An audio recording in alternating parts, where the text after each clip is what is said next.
अस्सलाम वालेकुम। आप देख रहे हैं आमनाज़ ओपिनियन और मुझे कहते हैं आमना जंजुआ।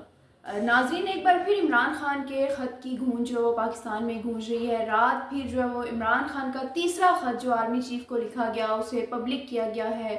और हमने देखा है कि बहुत से अमूर पर बातचीत की गई है। आर्मी चीफ़ को उन्होंने ना सिर्फ दहशतगर्दी बल्कि उन्होंने ये भी कहा है कि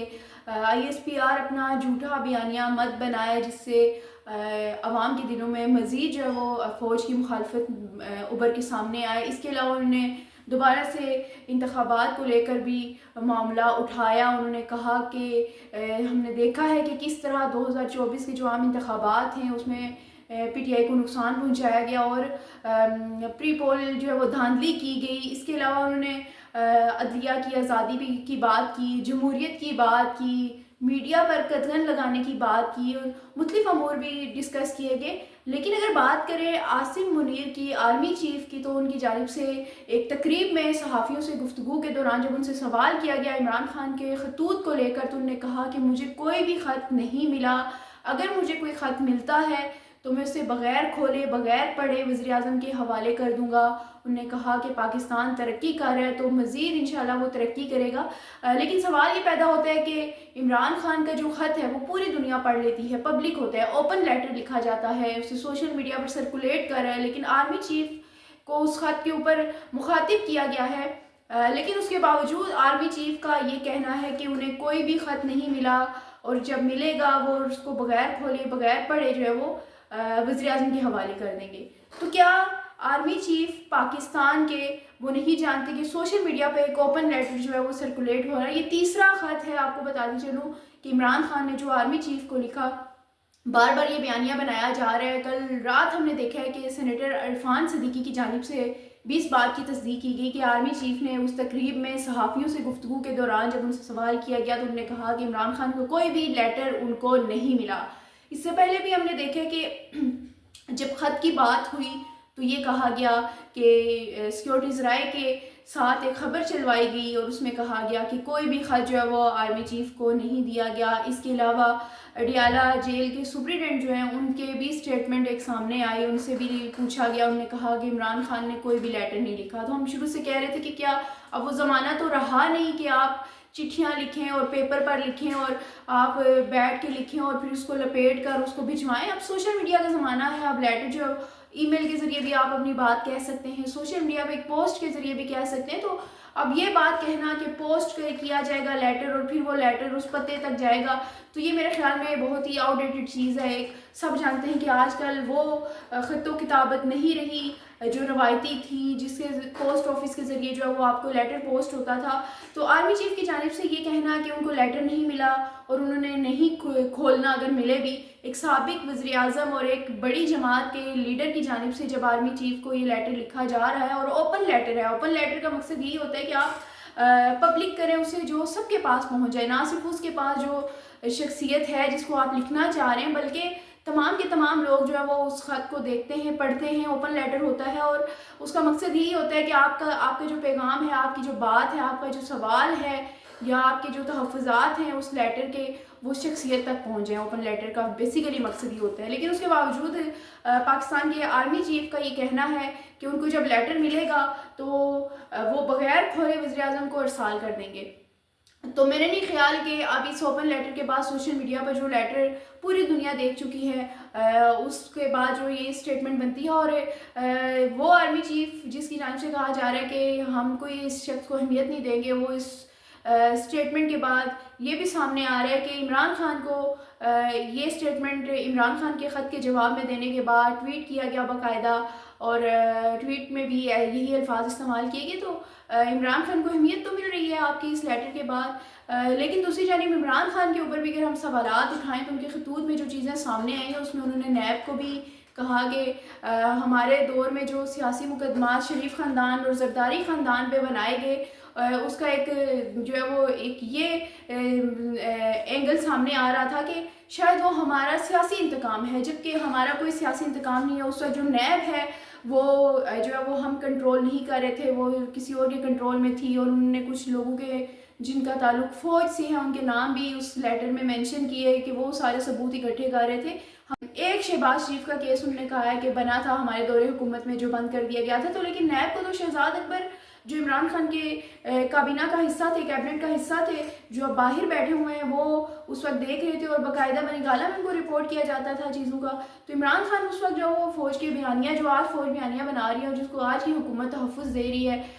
उस वक्त जो इमरान खान उस बयानिए को तकबीर दे रहे थे अपनी स्टेटमेंट से और खुलकर सामने आ रहे थे अपने उनके। अगर हम इंटरव्यूज़ निकालें तो उन इंटरव्यूज़ में भी इमरान खान जो बढ़ चढ़कर खुलकर जो सामने आ रहे थे। और इमरान खान ने उस लेटर में, जो तीसरा लेटर इनका आया है जो पब्लिश हुआ, उसमें भी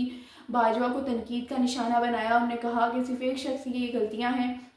और बाजवा ने जो है वो ये सारा काम किया। तो उस वक्त इमरान खान जो बाजवा के साथ अच्छे ताल्लुकात रखते थे और जब तक उनके क्लैशेस सामने नहीं आए, जब तक उनके मामलात ख़राब नहीं हुए, उससे पहले तक इमरान खान और बाजवा एक पेज पर थे और वो मिलकर काम कर रहे थे। और वो इमरान खान आज जो इमरान खान इदारों पर तनकीद कर रहे हैं, उस वक्त शहबाज शरीफ और नवाज शरीफ की जानिब से जब तनकीद का सामना करना पड़ा, शहबाज शरीफ की तो बात नहीं, मरियम और नवाज शरीफ की अगर बात करें तो उस वक्त इमरान खान यही बयानियाँ बनाते थे कि इदारे जो है वो पाकिस्तान के हैं और पाकिस्तान को चलाने वाले हैं और पाकिस्तान इन्हीं से हैं। तो इन्होंने रात ये भी लेटर में कहा कि सब आप कहते हैं कि आपकी जमहूरियत में कोई अमल दखल नहीं है, तो सब जानते हैं कि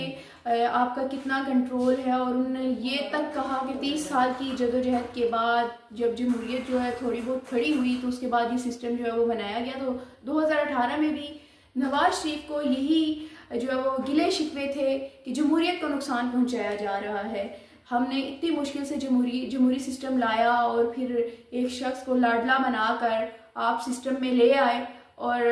जमहूरियत को नुकसान पहुंचाया। लेकिन अब जब पीडीएम गवर्नमेंट आई तो इमरान खान ने वही जो है वो बयानिया बनाया कि जमहूरियत को नुकसान पहुंचा। बेसिकली तो पाकिस्तान में हर वो सियासतदान जो इस वक्त जमहूरियत का राग अलाप रहा है वो इन्हीं के कंधों पर बैठ कर आया, वो इस्टेब्लिशमेंट के कंधों पर उनके साथ मिलकर आया। लेकिन जब उनकी इस्टेब्लिशमेंट सर नहीं बनी, जब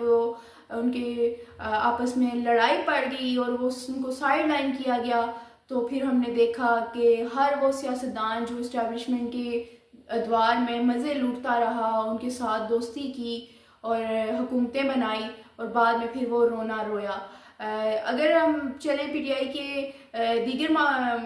हद से हट कर अगर पीटीआई की इंटरनल सियासत की बात करें तो पीटीआई इस वक्त मुख्तलिफ ग्रुप्स में जो है तकसीम हो चुकी है और पीटीआई में इंटरनल पॉलिटिक्स जो है वो भी इस वक्त काफ़ी ज़्यादा जो है वो रूज पर है, सरगर्म है। इस वक्त हम देखें अगर तो वकला और जो सियासतदान हैं पीटीआई के अंदर, जो सियासी लोग हैं, इनके अलग अलग धड़े बन चुके हैं और शेर अफजल मरवत को हटा दिया गया है, जिसके बाद जो सियासी लोग हैं जिसमें जुनैद अकबर जिसका कहा जा रहा था कि शायद वो दूसरे ग्रुप का हिस्सा है, लेकिन वो भी खुलकर सामने आए हैं और इन लोगों का कहना है कि शेर अफजल मरवत को जो वकला ग्रुप है उसने नुकसान पहुंचाया है, इमरान खान को जाकर झूठी बातें बताई, शिकायत लगाई और ये तक कहा कि सवाबी जलसे में सिर्फ चंद हज़ार लोग जमा कर सके। और अली अमीन गंडापुर ने सवाबी जलसे के लिए जो 8 फरवरी को उन्होंने ब्लैक डे के लिए वो जलसा किया और इंतखाबात को लेकर उनका वो था, तो उसमें उन्होंने कहा कि उस जलसे की नाकामी हुई और उसमें अली अमीन गंडापुर जो कि वज़ीर आला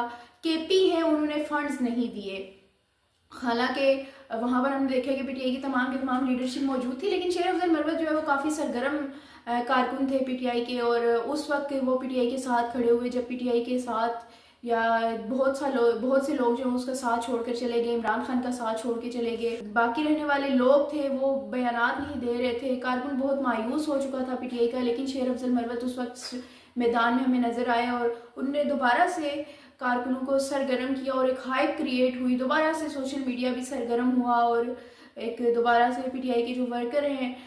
उनमें सरगर्म जोशी हमें दिखाई दी शेर अफजल मरवत की वजह से। लेकिन अब हम देख रहे हैं कि इमरान खान ने उनकी पार्टी रुकनीत मुअत्तल की है। इसके अलावा इमरान खान ने और भी बहुत से पार्टी में तब्दीलियों की डायरेक्शंस दी हैं जो आने वाले वक्त में हमें नज़र आएंगी। लेकिन जो अब हमें नज़र आ रहा है कि सियासी लोग क्योंकि देख रहे हैं कि इसका फ़ायदा जो है मेरे ख्याल में वकला उठाएंगे, तो अब वो सारे एक साथ नज़र आ रहे हैं। लेकिन ये बात भी काफ़ी हद तक सच है कि जुनैद अकबर ग्रुप और अली अमीन गंडापुर के क्लैशेस थे और इस जलसे तक के दिन तक हमें नज़र आए जब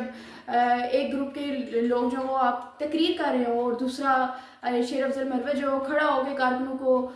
नारे लगवाने पर